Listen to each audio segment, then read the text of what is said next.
What's up, DBS fans, horror fans, and everybody trying to make a movie? We are back with a familiar face. Andrew Thomas is back once again. I think this is like the fourth or fifth time we've had him on here. Keeps coming up with really cool stuff, like the short that we're going to be talking about today called Till Death. I have seen this short a few times. It is a DBS tradition on our rap parties to basically, when we finish a movie, we watch everybody else's shorts or movies or stuff that they've been in. We've done this multiple times. It's a cool little like team building exercise. Well, I guess we're really not building a team because everybody's rapping, but it's cool to see everybody's stuff. And this one's always the one that Andrew brings up. Now, this is not my favorite work of Andrew's. He made one with a Chihuahua. That is my favorite one. But for the art of cinema and the art of discussion today, you know, we will be talking about Till Death, which is the short that is now also live on our YouTube channel. So please go check it out because it's really cool. And I was talking to Andrew a lot before we started this podcast. I've watched a lot of shorts in a lot of festivals. I've watched a lot of shorts in basically on Alter, on YouTube, just to get an idea of just stuff that works well with horror, stuff that's trending. And honestly, this is one of the better shorts that I've seen on all the internet. He did a really, really good job. This is literally how you make something on an indie budget. The cinematography is fantastic. The lighting's really good. And the acting, well, Andrew's in it, so you know it's going to be good. So Andrew, once again, thanks for giving us the short, allowing us to put it on your YouTube channel. But let's start with how you came up with the concept for this short. Well, first, I don't think anyone's really ready to see the Chihuahua short. It's so niche and like it's more of an art house, film passion project. So I just don't think people are gonna get it. So I probably won't release that one. So no, this one was actually it's an interesting story.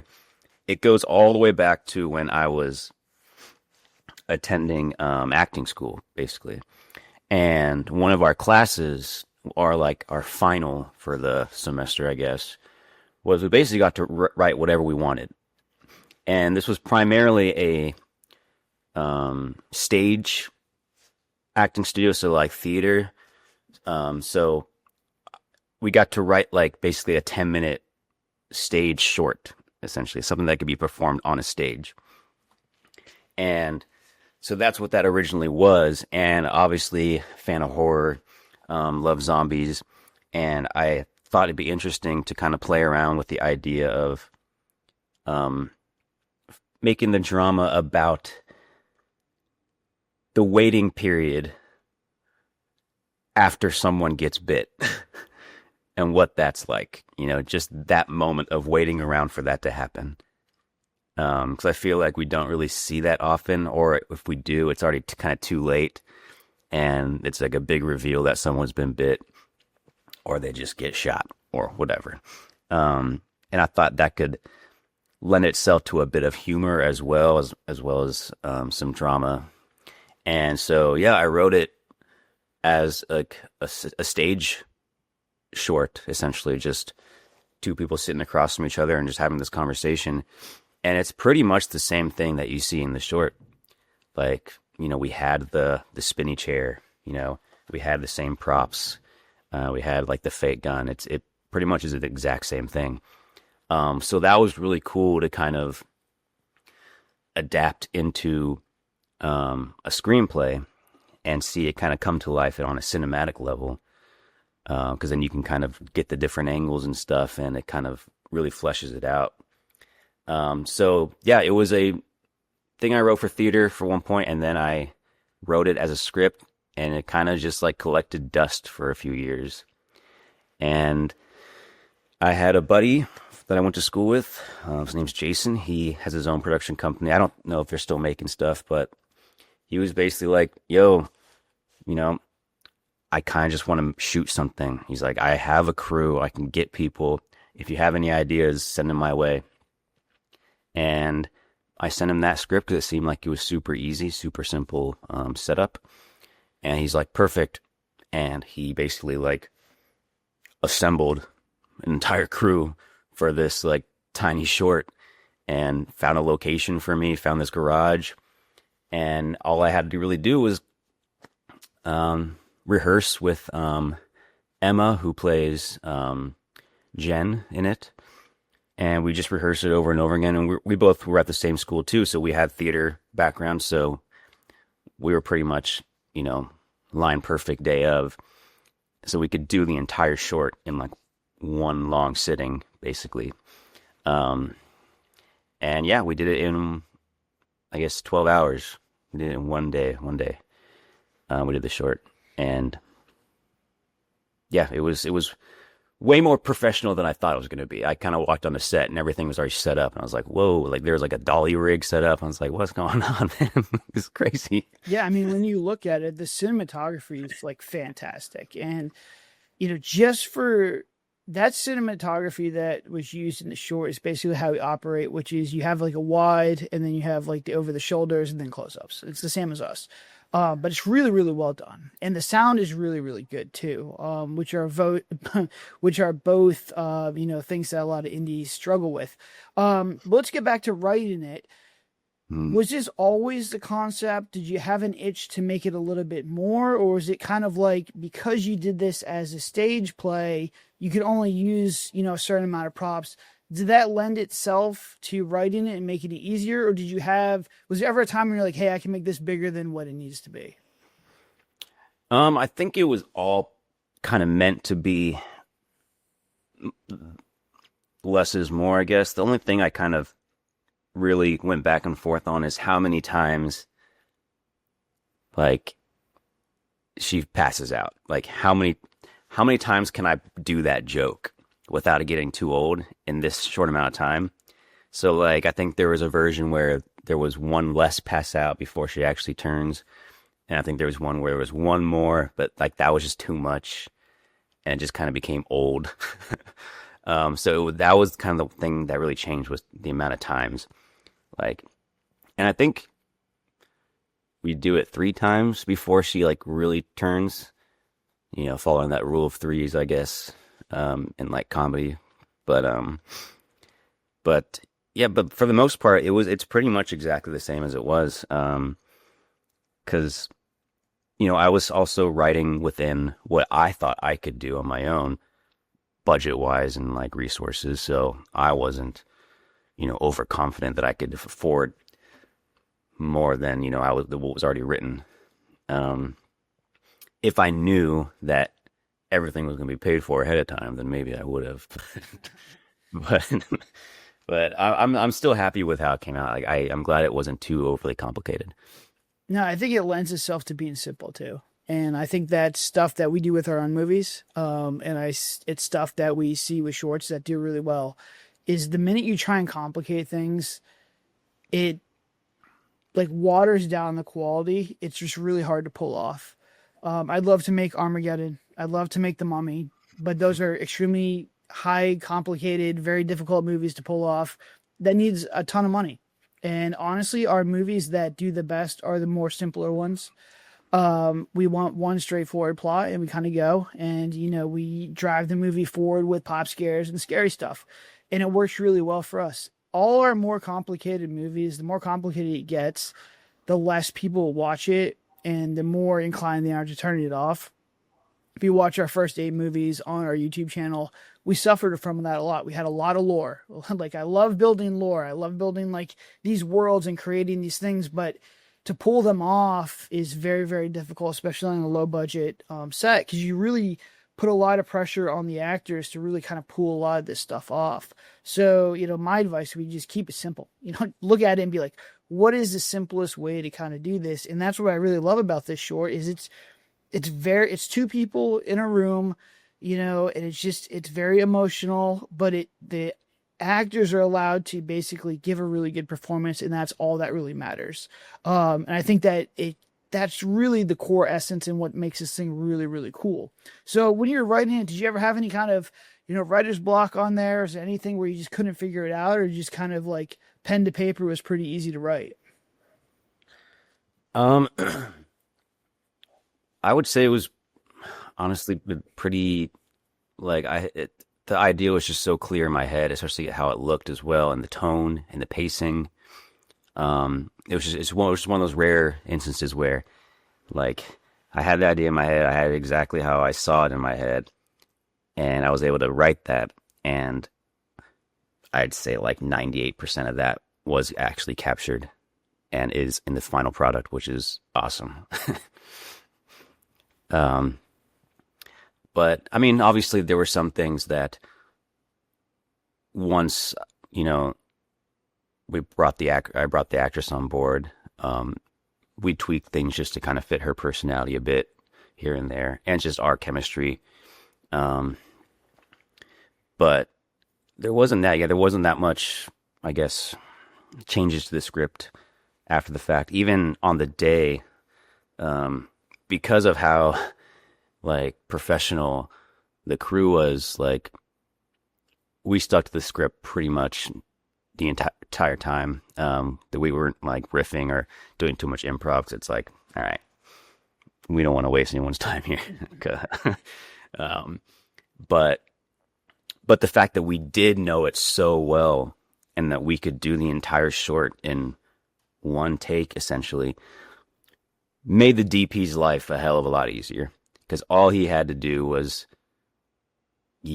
get the wide maybe 2 times, and then it's just the exact same for over the shoulder. It was like we basically would just perform the entire short for each shot, you know?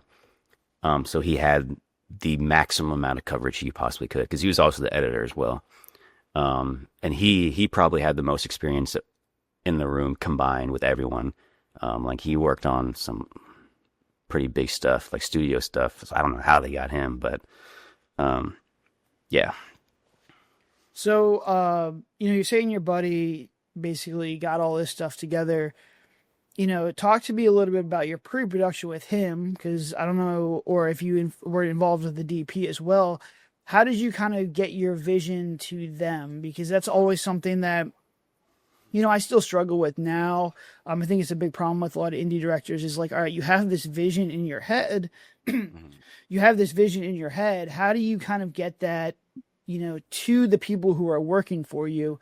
And it's one of the reasons why I work with actors over and over and over again, because once you start to learn the DBS language, it gets easier. Like if I were to work with Andrew, I don't need to do a lot of pre-production with him. Another one's Matt Pearl that I really like working with, is like, I don't need to do a lot of pre-production with him either, because they understand what's going on immediately.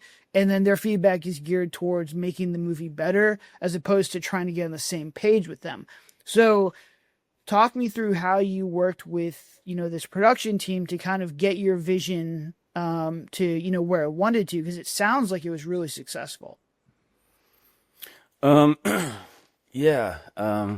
Like obviously I was friends with the guy who pretty much put everything together. And we would sit down. We had a couple like in-person meetings about, mainly like a lot of it was like location too. I felt like the location was super important. And we got really, really lucky with that location too, because, just by coincidence, the way they were able to set everything up and frame it, like there's actually, like you can see there's a physical split in the floor that runs right between our 2 characters. So like, I think the ground on my side is still intact, and actually the ground on her side, the tiles are all fucked up and stuff, which is kind of a cool little symbolic, like unintentionally, like, oh, she's deteriorating, and I'm still good. Like that just like happens. This A24 guy. Yeah. That's the most pretentious thing I've heard today. But talking with the cinematographer, I think, like, because he obviously got the script early on, and I think I don't know, I was kind of, when I found out like how like, how much experience the guy had, when it came to the cinematography, I was kind of totally on board with just letting him do what he thought looked the best, because it wasn't like it was a stage thing to begin with. I'd never even had ideas of angles and stuff. So when it came to shooting it, I was like, well, I feel like it would just be simple. I feel like it would just be, a wide and over the shoulder stuff. But then, they start setting up like dolly poles and stuff. So like there's some shots where you can kind of tell it's moving a bit while it's an over the shoulder shot, which just adds like so much more depth to it and like makes it more cinematic. And so I was like, you do you, man. Like I trust you, whatever you want to do. And like he essentially kind of became a secondary director in a lot of ways. But which I was like totally on board with, you know, because I already felt weird about directing my co-star in the first place. That's a weird position to be in. But yeah, communication was pretty much on point with how we wanted it to look and feel. And yeah, I think it showed. I think I was really happy with how we all kind of came together and figured it out. So let me talk to you a little bit about, did you always want it to be in like a garage in a basement, or is that just something that just was like a happy accident, or just something where like, hey, we have this available, we want to use it? And then who did the set decoration with that? Was it looking like that, or did they add some stuff? And who put the little bike in there? Because I like the little bike. Yeah, it was always a garage.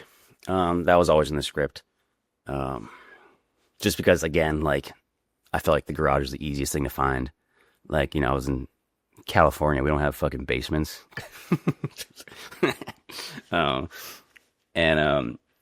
Set dress, I mean, I'm pretty sure, like, everything that was in that garage was already in there. I think they just kind of cleared the space a bit and just kind of rearranged some things just to, like, see what looks good in frame. They did black out the windows, obviously, and put some, like, stuff up against the windows. And I think they had some sort of light out there as well, outside one of the windows, like simulate the outdoor light. And then we had like a big overhanging light in the middle of us, and then some like the top light, and then a couple others, but wasn't too complicated. But yeah, basically everything in there. I think the only thing that I brought was the revolver, and there's like a baseball bat in the corner. Like that's all I brought for props, and the little like vodka bottle, I guess. No, I mean it looked really good, and that was one thing. The lamp in there's a little bright, but it looked like everything in there looked really good. Like I mean, the team that you had is absolutely the production value for a short was through the roof. Let me ask you a little bit about sound. How did they do sound? Did they do lavs or was it boom mic? It was both. Because we were stationary for the most part, and just in those same spots, they just had to kind of set up the boomstick just over us, just kind of like a backup, I guess. But we were also lobbed up as well. Cool. I mean, the sound's also really good. I mean, props to that team, because that's the first thing I noticed is like, oh, cinematography is fantastic and sounds really good. And then set design, those are like the trifecta of, making something look really good on a production side. So then let's go to the acting side, because I also think the acting's phenomenal in there. So what was your pre-production like with your co-star? Because now you're in like this very interesting spot. And I've always wanted to ask people about this. The actors who are directors, this is always interesting to me, because that's a lot on your plate, and really you're not seeing like your performance. So I think it's like an interesting way to kind of look at it. When I hear indies talk about this, I'm like, that movie's going to be not good. Like, I think the success on actors who are directors in an indie film is probably near zero. But you see a lot of success in Hollywood and bigger stuff. I think Jason Bateman's a very good example of this.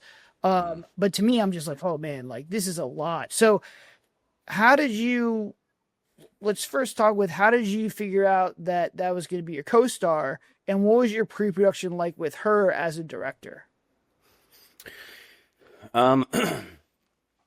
Well, she, like I said, we both went to the same acting school. We were friends in school, and she was, there was like maybe a handful of people that I really stayed in touch with from that school after we graduated. And she was one of them.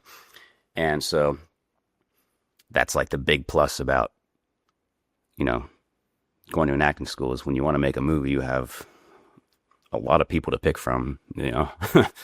um, and she just like was totally down, and I knew she was like fun to work with as well, and you know she wouldn't, I guess, expect too much or like make demands. Like I think she was also just down to make something. I think I like paid her like $100 or something like that for the day, um, out of my own money, or my own pocket. But yeah, we would just, it was honestly just like we would meet up, sit, you know, put two chairs across from each other and just do the short over and over and over and over again. And that was the good thing about the setup of this. It's just one long scene, this short, you know. You know, it's one location, it's one conversation, and that makes it really easy to like rehearse over and over again until like it really is like a play, you know. And I think it made everyone's job way easier on the day because there was no like we didn't have to reset a billion times because someone was messing up their lines, you know. Like we were able to get through the entire short, basically almost every take. And that was really cool because it also made my job easier because I don't like, after that experience, I kind of was like, I don't know if I ever want to do that again, like direct and act at the same time.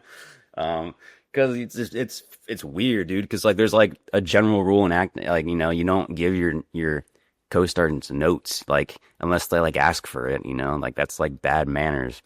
So like you're able to kind of break that rule when you're also the director, but you still feel weird. And then like you're like, okay, well do another take, you know, do something else. And then when it's on me, I'm just like, let's move on. You know, like, I nailed it. Well, like it's like, should I do one more like to make it look like I'm not an asshole or like, you know, it's very strange. Yeah, just for myself, it's like when I'm directing, because I have to do the DP, and like number one, like our only goal is to get something completed and uploaded. So it's like my whole job, no matter what happens, is to get this movie done. That's priority one. But then I have to be the DP, and then you have to work with the actors, and like all that stuff is taking my limited brain capacity already and draining it further and further and further. But it sounds like you did so much pre-production that it was, you know, you got on set and you just, all the notes and everything was done beforehand. Yeah. How much pre-production did you do, you know, with her to get it to where you could just sit down and do this over and over and over again? It was just a lot of meeting up and doing it because we knew we wanted to stick with the script. It was really the hardest part, I guess, was just like finding the comedic beats, and like balancing the funny moments with like the dramatic moments, and like trying to find a way to make them flow, you know, in and out of each other like smoothly. But like honestly, at the end of the day, too, I leaned on the crew a lot because I trusted all of them. So like, you know, I'd do my coverage and I'd be asking them, was that good? You know, so it's like we're all doing this together here. You know, like yeah, technically I'm the director, but like we're all like pretty much on the same level. DP is just on another level, but like, you know, like yeah. Like, if anyone has any ideas, please, please tell me. No, I mean, I'm jealous because, like, I think that if we, you know, we scale up and, you know, we have like a A24 and Neon comes in and says, hey, you know, let's make a movie. I would take those extra days and I would just do what we do now and make the movie and then have like 2 or 3 weeks to look at it and edit it together and be like, okay, how do we make this better? Yeah. And then go and do it again with the bigger budget because there's so many things, especially on a feature film, to get like, especially with our stuff. I say like maybe 20% is like really, really, really good. 60% is like, okay, this is good. And then 20% is like, man, I wish I would have done something completely different there. And I think if we practiced and we did it and we really worked with all the actors and got everybody in there, you can fix a lot of that stuff to the point where when it comes for production, everyone's so smooth. It's a smooth operation, because when you do these movies, you learn so much so quickly. But then you're done, and that's it. And it's like, that's why we remake a lot of these movies, but then you have to recast it. You have to do different location, and we're adding different story beats to stuff that I think's going to do well. But you're still kind of losing that kind of stuff. And it's like, I really wish, and this is why we're excited to do shorts, is because you can practice all this stuff so that when you guys are on set, ready to go. And it sounds like you had your production crew in there, so you didn't really need to worry about them, and you can just focus on you guys acting. Yeah. Which I think is really cool. So, as you're going through, do you have any cool on-set stories or stuff, as you're going, through this stuff? Maybe cool, unique things that happened, or, stuff that bloopers or anything kind of crazy as far as story wise, when you're shooting this? 'Cause you shot for what, 12 hours, correct? I believe so. Yeah. Let's see. Man, It's not fun when they're easy, man. I know, like, Get stuff. I know one little fun fact about it is, the garage that we used, like, this is a horror film, right? And like the garage that we used was attached to a house, and the house is like a rental house, and we got the property through a friend who lived there, and he was like, basically like, we gotta like keep this on the down low because the church rents out this property. I don't know if they liked you shooting a horror film in their garage, but no, it was cool. Oh, and like we were able to use the entire house too as our home base as well, which is awesome. Like the makeup artist was able to set up her stuff in there, like the living room. All the equipment was all stored in there. So that was cool. Let's see, what else? Yeah, there wasn't really anything crazy. It was just kind of like smooth, you know? It's rare to hear that. I mean, first time I've heard that. Okay, so as you're shooting that, one thing that is really cool for me is like when things are working really well, and you can sense that everyone in the room is kind of like, oh, that's like a really good take. When we were doing Devil's Hostage, one of my favorite scenes was the one where you guys were all around the pool table. And that was probably the biggest scene in DBS history, because we had, 3 people plus the whole crew in there. We had this thing where there's a lot of blocking. It was about a 3 or 4 minute scene, I think. A lot of movement, a lot of blocking. It's a very intense scene. It ends in like a little bit of a fight. And it was just like one where it's like, all right, it's going to take a lot of time to get into it. Everyone has to get into the characters. We have to get the pacing right. Everyone's got to flow off each other. But then halfway through it started to get good. And then everyone in the room's like, oh shit, like this is actually like good. So was that the feeling on set when you guys were kind of going through it? What was your reaction? Was it like, oh, this is good? Or like, oh man, we have to really work on this? Like, were you getting excited? What was the vibe on set when you were doing this? I think it was like, because we did like an initial run through of it a couple times, just so the DP could kind of like get like a feel of like how, like just kind of, I guess, really solidify what his idea was going to be like shot wise. Because I think he had an idea already, but he wanted to kind of, he's basically just like, do the scene however you want, move however you want, get up when you need to, do all the blocking that you guys did, and I'll figure it out. And we did that a couple times. And then we did our first wide, I believe. And we did it all the way through. And I remember he made a comment to us. He was like, he was like, "Hey, just by the way, he's like, I've done a lot of projects, and thank you for being prepared." You know, like he was like, he's like, I can tell you guys have theater training because you guys are prepared.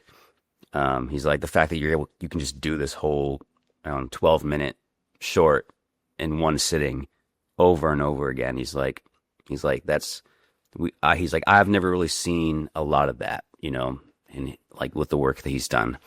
And so once like he started getting comfortable, because he was probably the most intimidating person on set for me, at least by far. Because I was like, these guys are coming to me like these fucking kids are just stupid and they don't know what they're doing. And the fact that he was like getting kind of like, I wouldn't say impressed, but just kind of like he was easing into it, like getting relaxed, and like he was like kind of coming up with ideas and getting excited. That's when it was like, oh, this like that feels good, you know? And it makes me happy that this guy sees this and like sees the potential and is like getting excited about it. And then once we started going into the like the individual coverage, then it was just kind of like just like the flow state of just like, you know, we kind of knew what the deal was. And the mood also just got lighter too. Like people were willing to laugh a bit more on set once like we realized, okay, like we got this. And then we had like enough time at the end even like to kind of play around with that one shot of the revolver being pointed at her. Like I think that was one of the few shots that we were like, ooh, let's be kind of like fancy with it, you know, and like he was like getting down and, you know, getting a cool angle of that. But yeah, like we definitely kind of got to that point of like, this is like, I have a good feeling about this, like pretty early on, which was bizarre. Yeah, I mean, it's always cool, and that's like my favorite thing is like, you know, you guys got to sit down and rehearse that. It's a pretty easy scene, but then, you know, not to keep just going back to Devil's Hostage, but this was our most complicated movie we did, was like the garage scene where you have three people, you have a girl chained to a chair, and you have like this whole scene where you're pulling out a gun and doing all this crazy stuff. To pull all that out is just very difficult. We never blocked or rehearsed that. So like, this is what on the indie set, because we don't get to see the location or anything like this. We don't work with all the actors until they come on there. We don't do anything during that day because Dylan and Tegan have to build this set. It's basically, all right, guys, here you go. Let's see what happens. And I rewrote the scene, which I never do, you know? And so it's just like, I'm sitting there, you know, watching them go, because I'm just like, go rehearse. Because I'm trying to figure out first, all right, like, where are we going to block these guys? Like, what are we going to do? And then they're trying to get the pacing and stuff. And then eventually it starts to go. And then it does get lighter. Everyone starts to joke around because it's like once everyone realizes what we need to do, the pressure's off because you have the solution. Now it's just going through and doing the math. Where it gets pressure and where it sucks is when you can't figure it out. And that was like one to pull another movie that you run as Horror in the Forest. We couldn't figure out that torch scene for the life of us. It was difficult and there was stress and there was just, you just can't do it. But, you know, with cinematic, it's a little bit easier because I can cut around stuff and, you know, as long as I'm sure I don't screw it up. But there is the light when everyone's like, all right, we got this. Like we can, you know, lock in, but it gets a little bit later. You know, so I'm jealous, you know, from you having that from the get-go, is really, really cool.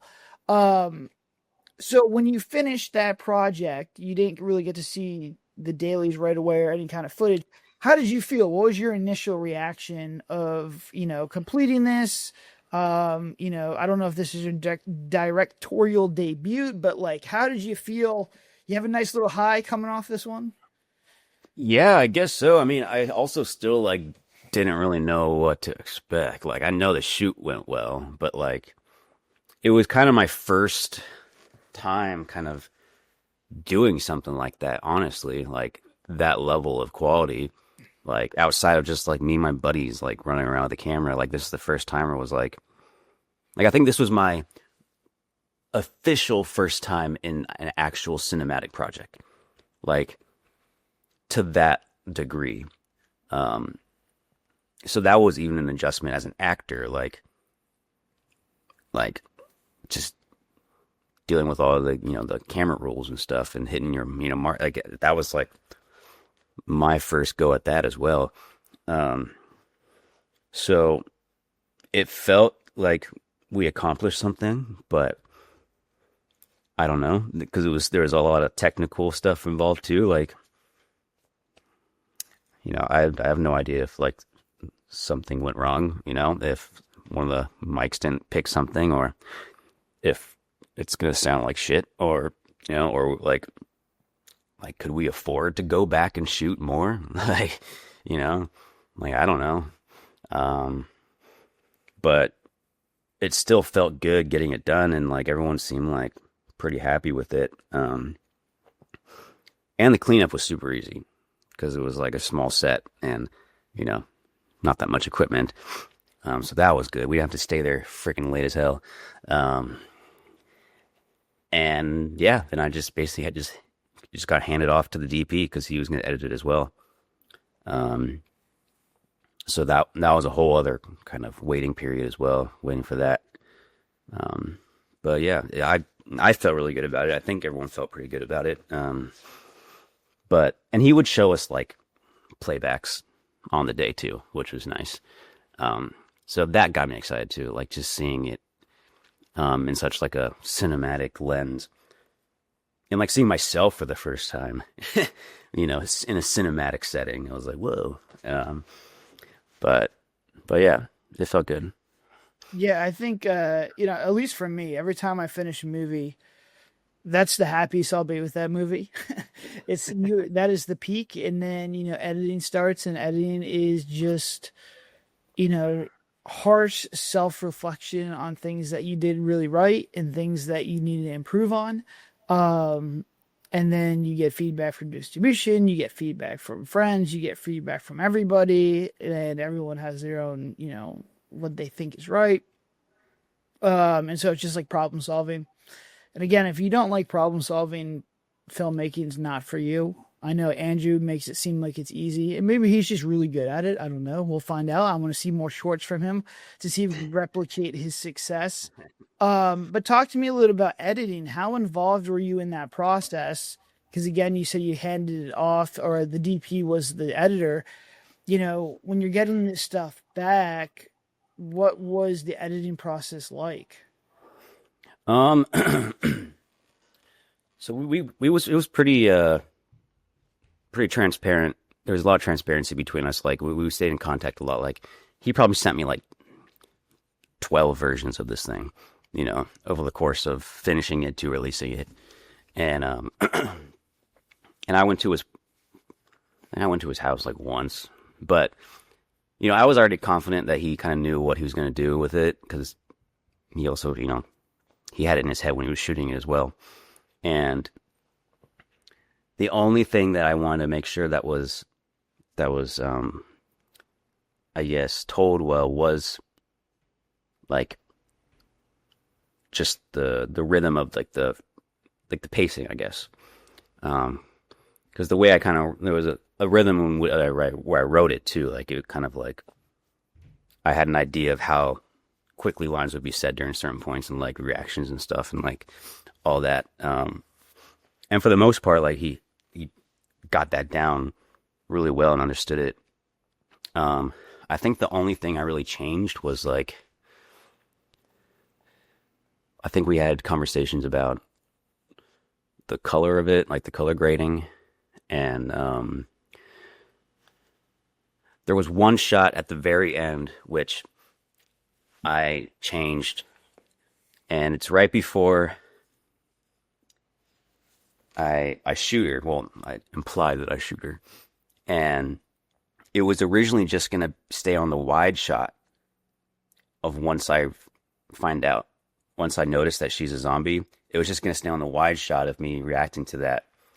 But I was like, nah, I feel like, because I have it in my head of like this little music cue that's gonna come in, and I kind of want it like right when like he looks at her dramatically, you know. So I kind of want it on him because I know we got that coverage of it like being like close up on me, realizing that she's like not faking it anymore. And I was like, can we like slip that in and see what it looks like? And that's what made the final cut. Um, and yeah, just like we talk back and forth about sound effects. Because he added a lot, like just like ambient, spooky, like just ambient noises in the background, like dogs barking and shit, and like stuff rattling and crap, and obviously like the zombies on the garage door. And then my other buddy Jason, actually played the little guitar riff at the end. Like he recorded that himself, and when we mixed that and kind of made that like just this little like melody, like sad little melody, and we put that in the end, and yeah, it was like the only thing that was frustrating about the editing is just because it took a long time, but like I understood it because like this probably wasn't this guy's biggest priority. It was just like a small project that he did for us, and but he was very enthusiastic about it though. Like he seemed to really enjoy the final product, and yeah, like hats off to him for putting that together. So when you got the project for like a lot of our stuff, our movies are longer and I cut them down. For a mockumentary that, we just shot, the first cut was 2 hours. And now it's my job to get that down to 1 hour and 20. It's much easier to cut away than it is to add stuff.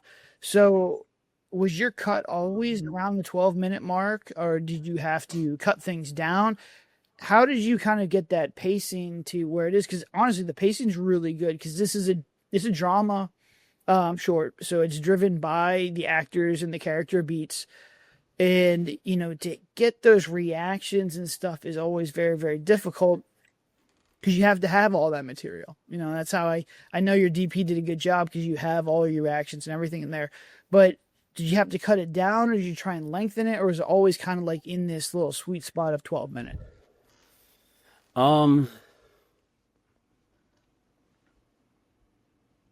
I think if anything, because there really wasn't really much room to add anything aside for maybe moments in the beginning before we start talking, or the end, because like once we start talking, it's pretty much like dialogue the entire time. So there's not really much you can put in there that we didn't just shoot. But I think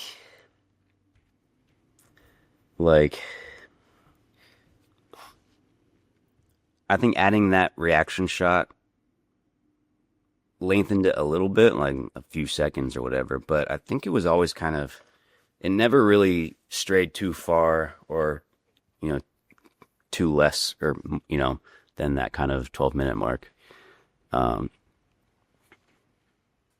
I guess like maybe looking back, there's moments that could have been tightened a bit more. But yeah, it was always kind of around that 12-minute mark. Cool. So when you saw this thing for the first time, your first time seeing like the final cut, what was the reaction from yourself? I mean, it was pretty awesome, man. Like, but I will say, I immediately got kind of like bummed out because I knew we were going to submit it to festivals, which meant I was not going to be able to show it to anyone for a while, which that was kind of a bummer because, like obviously I wanted to like post it right away and be like, look at this. But, I had to kind of control myself and just like, all right, just submit. But it was cool, man. Like, it was just kind of cool, like seeing something that I wrote look that good, and like sound that cool, like it was just kind of a trip to like see like and like just see me and see like this actress that I know like in a cinematic setting was just like it's a fucking movie, you know? Sounds like a movie, looks like a movie. It's cool. Yeah. Yeah, I think that's like my favorite thing too. Is like because I remember like when it first like sparks as an idea. It's like all right, like let's make a shapeshifter movie, or let's take our stab at like something similar to Blair Witch. And just looking back and seeing all the iterations and, all the progress and all the things that had to go right to make a movie. We have to cast everyone right. You have to do all this stuff. You have to work distribution. So, like, to make this thing is crazy. And then I look back at it, I'm like, oh, that's wild that we were able to accomplish that. And then if you go to, like, the film festival we did at Freak Show, seeing, it in the big screen is just a whole nother... a whole nother thing, even if the sound was not good at all. I don't understand why we had such good sound in Shadows of Bigfoot, and then this one is a little lackluster. But that whole projection thing seemed to have some sort of issues because the guy after it's got completely boned. We got lucky on that one.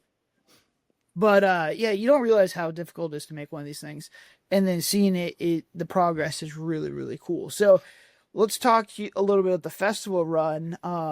Did you have strategy there, or was it just kind of like try and put it as many as you possibly can?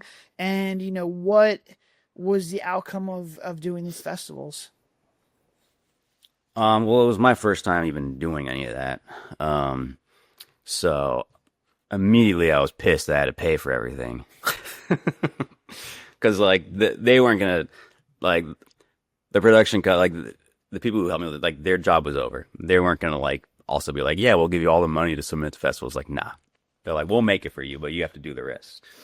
And so like there were certain festivals that I would, submit to more categories, but for the most part, it was just like,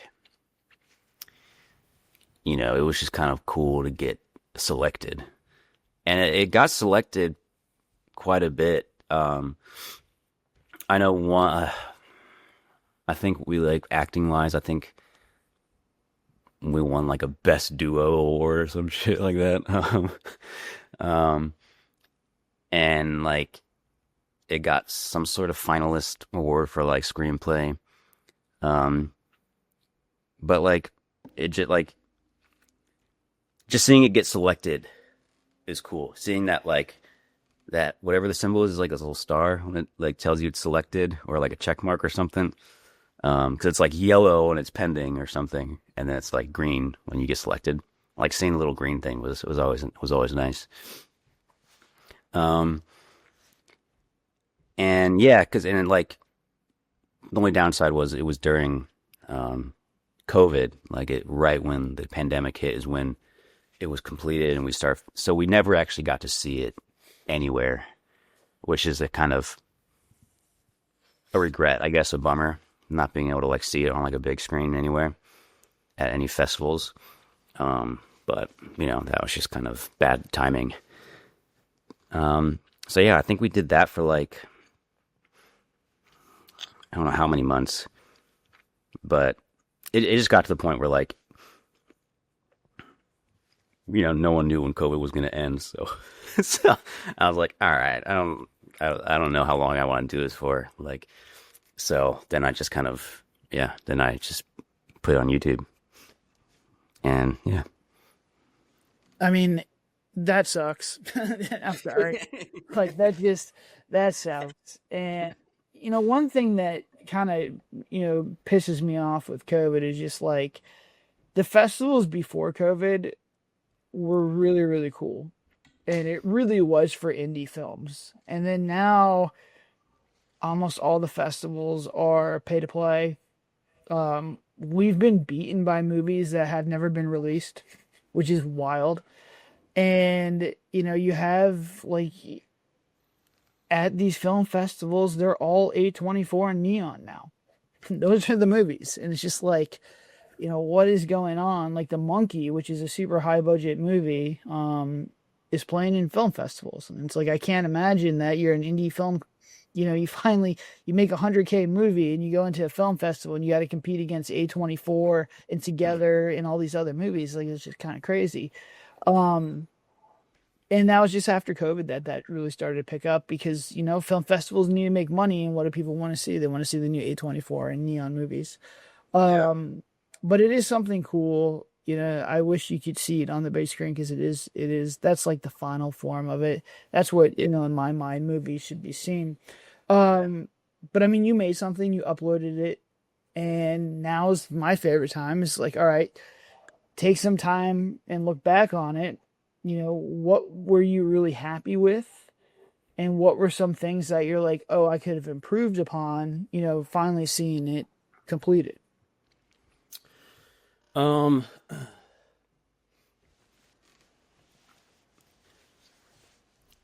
I think it could have been. I mean, overall, I think I'm happy with the balance of tone that I was able to get. Where it's like it's not like in your face comedy, like trying to be super funny. It's just kind of the situation and the characters going through that and how they're reacting. Um, so I'm happy with like the balance of drama and just subtle humor sprinkled in here and there. Like even just like the and like it's like there's like the part that I always look back and kind of cringe at, but I'm also like, it's so stupid, but it's like it kind of makes me chuckle every time. Is when he thinks she's faking again. He's like, all right, I'm gonna go to the bathroom, and he pretends to walk out the thing, and he's like stomping away. It's so dumb, but like, yeah, it just makes me laugh. But like, so that's something that I'm really proud of is the tone. Because I feel like every time, and anyone who's watched it has gotten the tone, and understands it, and understands what we're going for. Like people are laughing at the right time when they're watching it. Um, Negatives, I guess, like I don't know. I do think, as an actor, I think on-screen acting, I think my acting at times was a little rough, and I think I've gotten better since then.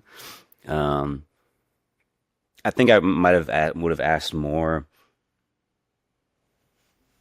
in terms of like FX makeup. Done a little bit more with the transformation. It made it a bit like spookier, I guess. But yeah, I mean, there's definitely a version, like if I were to redo it, there's definitely things I would definitely add. But in terms of going back and changing things of that version, I like, there isn't much that I think I would change that much.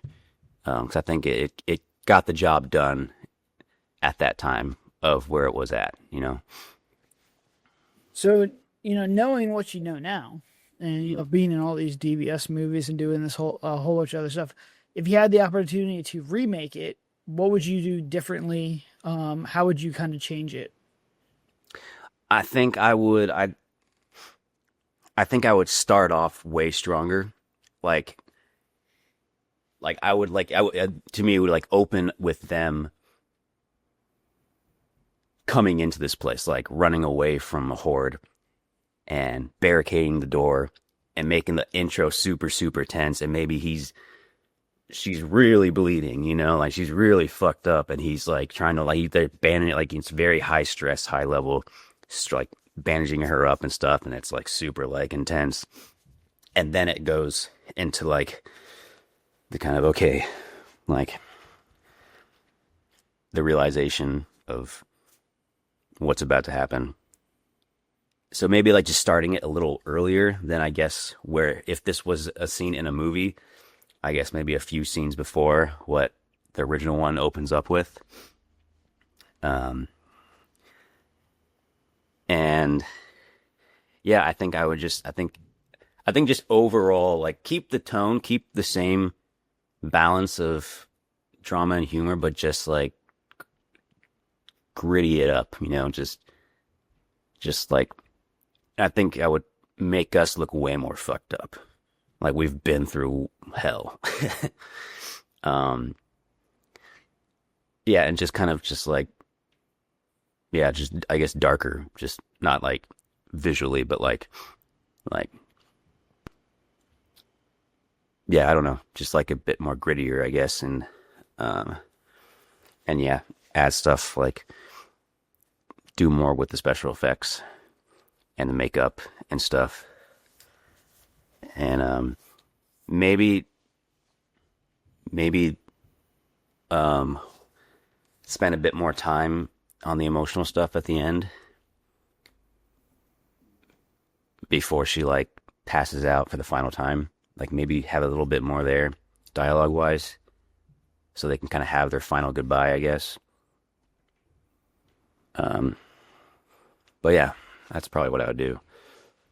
Because like I also have this idea, like I've always had, you know, and this is not really the question or the answer, but like shooting like what happens before this, the prequel to this, like the events that lead up to this scene would be cool too. Well, that's my next question. Well, that's my next question is, this is a really, really cool scene. And a lot of our movies that we've done have started with a really, really cool scene. Horn in the Forest was just that Nelson scene we built around it. A Devil's Hostage, it was basically the garage scene. It was like one of the first starting points. Or actually in Devil's Hostage, it was like the ending was, what we built around. This is a really cool scene.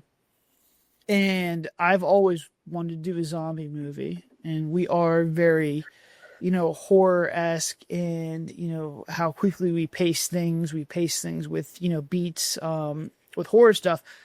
But I am a fan of slow burn horror. Slow burn horror is my favorite. Like, by far my favorite. The Night Eats the World is one of my favorite zombie movies. It's about a guy just trapped in isolation. And I think he does see, like, some chick over there. But I think not a romance movie, or maybe it could be a romance movie set in a zombie apocalypse is kind of really, really cool, of surviving people, or just two people, having, being a boyfriend and girlfriend or husband and wife, and then the zombie apocalypse happens, is always really cool to me. I know we have some floating ideas of, we had one that starts with like a wedding and they're getting married and the zombie apocalypse comes in, and just we blow like 80% of our budget just on that scene.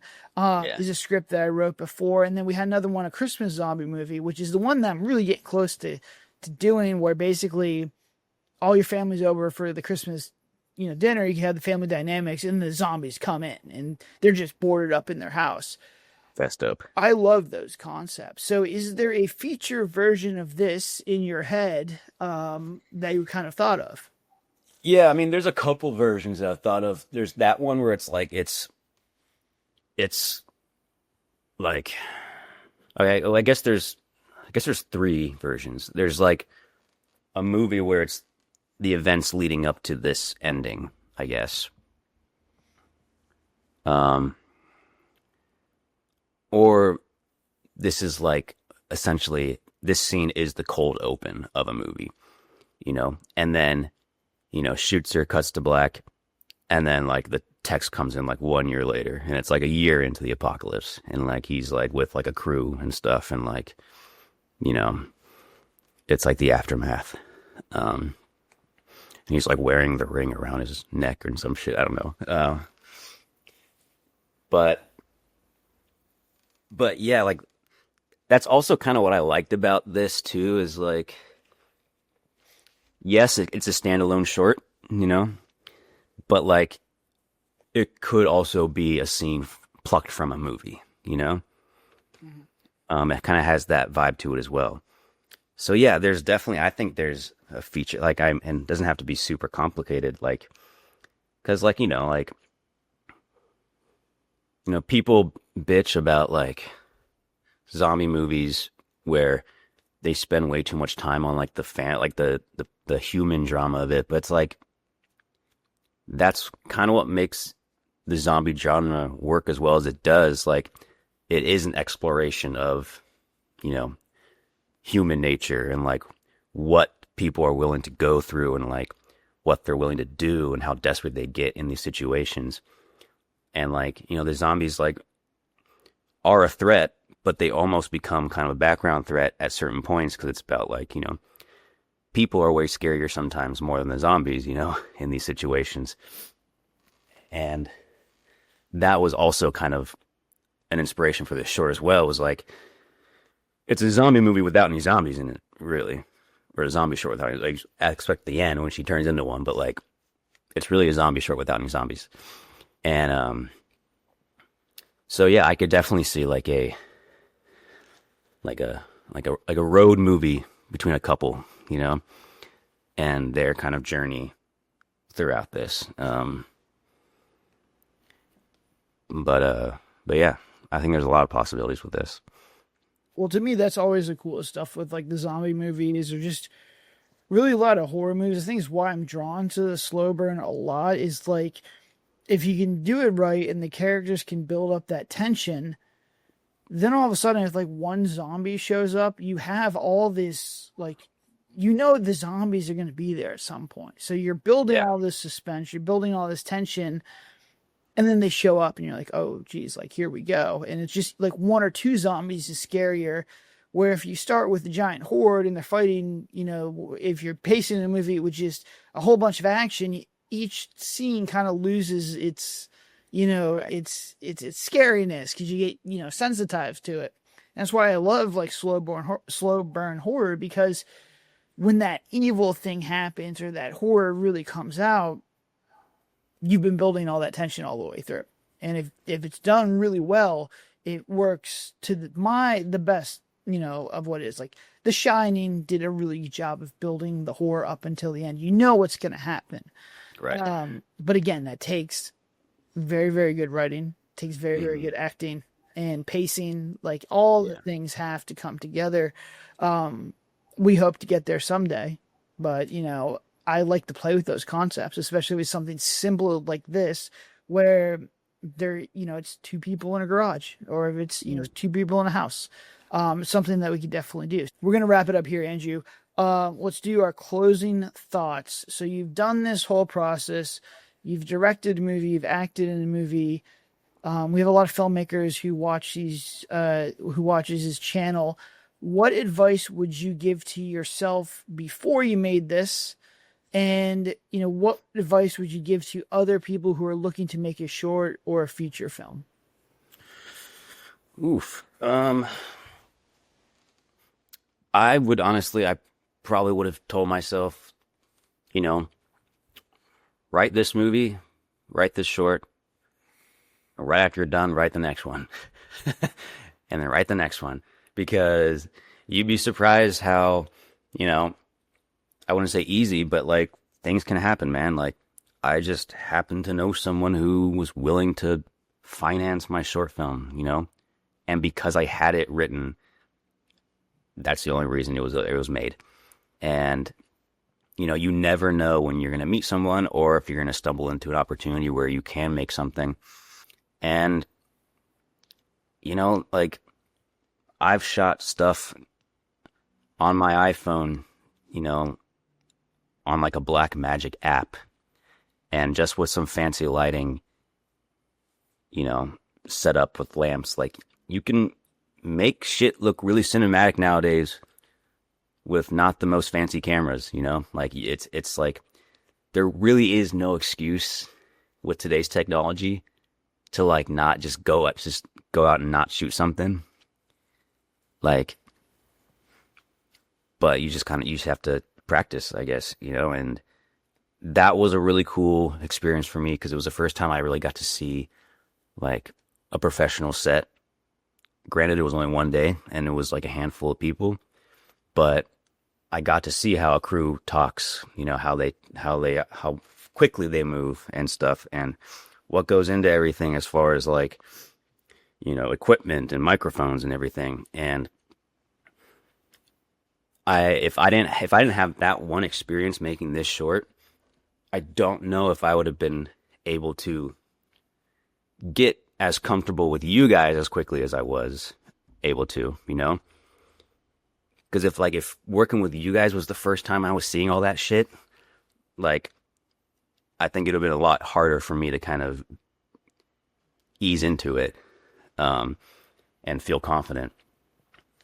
So, like, it's, it's cliche and everyone says this, but you just gotta make something, you know?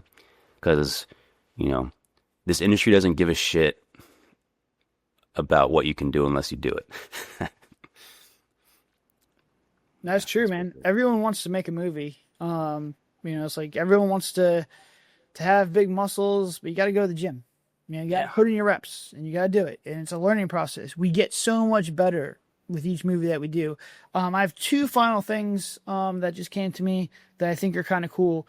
The first is I'll give you a real life example of always be working on something because you never know what's going to happen. While we were shooting The Devil's Hostage, Last Cabin absolutely blew up.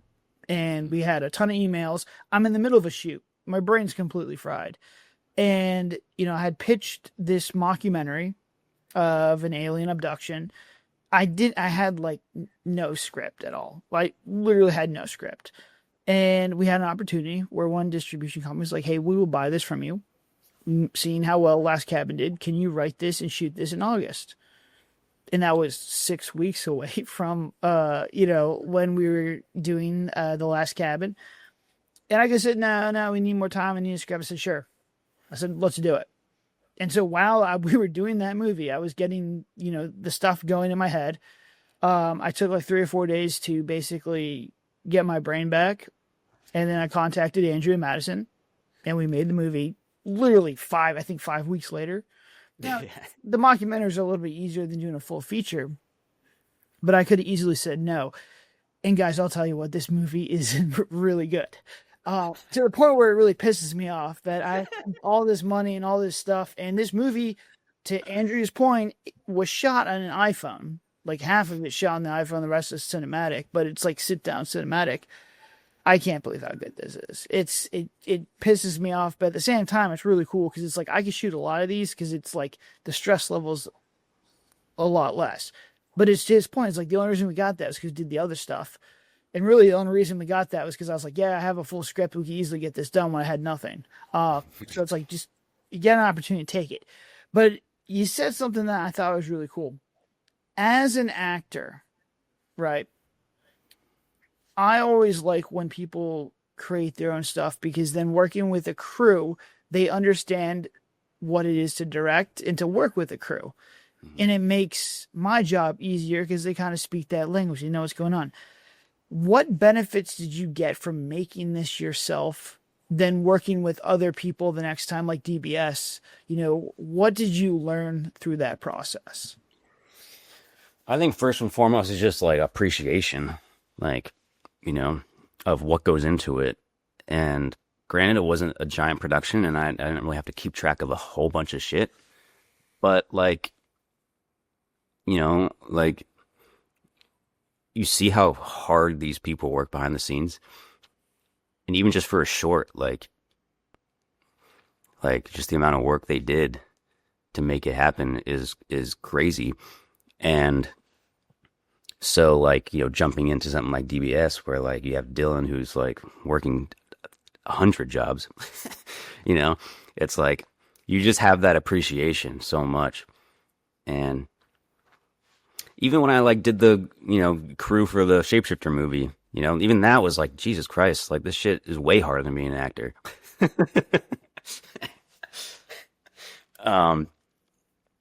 So, yeah, it's like,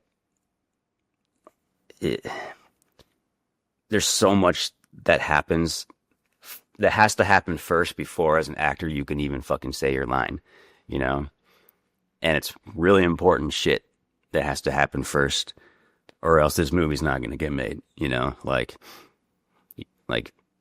you're like the last thing that has to happen for this movie to get made. There's a bunch of things that have to happen first before the director can even say action. And yeah. No, I mean, I think that's the biggest thing is you don't realize how difficult it is until you do it. And I think a lot of people who, everybody wants to make a movie. Everybody thinks they can make a movie and they think it's easy. It's just, telling people what to do. But it really is the hardest art form. I don't think there's a more difficult art form because it's really the frustrating process of taking your vision and making sure it's so clear and so good that everybody understands it. And then everybody has to do their job at an exceptional level. If one person is not good, your movie's not going to be good. And so many things have to go right. And so it's when you see a really good movie, you're just like, man, like my appreciation for that art is fantastic. Even just for any kind of indie movie that I see, just to have it uploaded and finished is just a miracle in itself. But my eye for stuff that's really, really good, like this short, I think it's just a little bit more appreciation because I understand how difficult this is. So we're going to wrap it up there, guys. Please watch Till Death. It's on the YouTube channel. Let us know your thoughts, comments. If you have any questions for Andrew, let us know. But it's a really good short, guys. I mean, I really was impressed. This is probably my third or fourth time watching it. This is the first time I watched it sober. And the attention to detail, the cinematography, everything was really good. Andrew did a great job. His co-star did a great job. So you owe it to him to give it a watch and give it some likes and feedback. I think 10,500 is the record to beat for views right now. So please show him some love. And then until next time, guys, we'll talk to you later. Peace.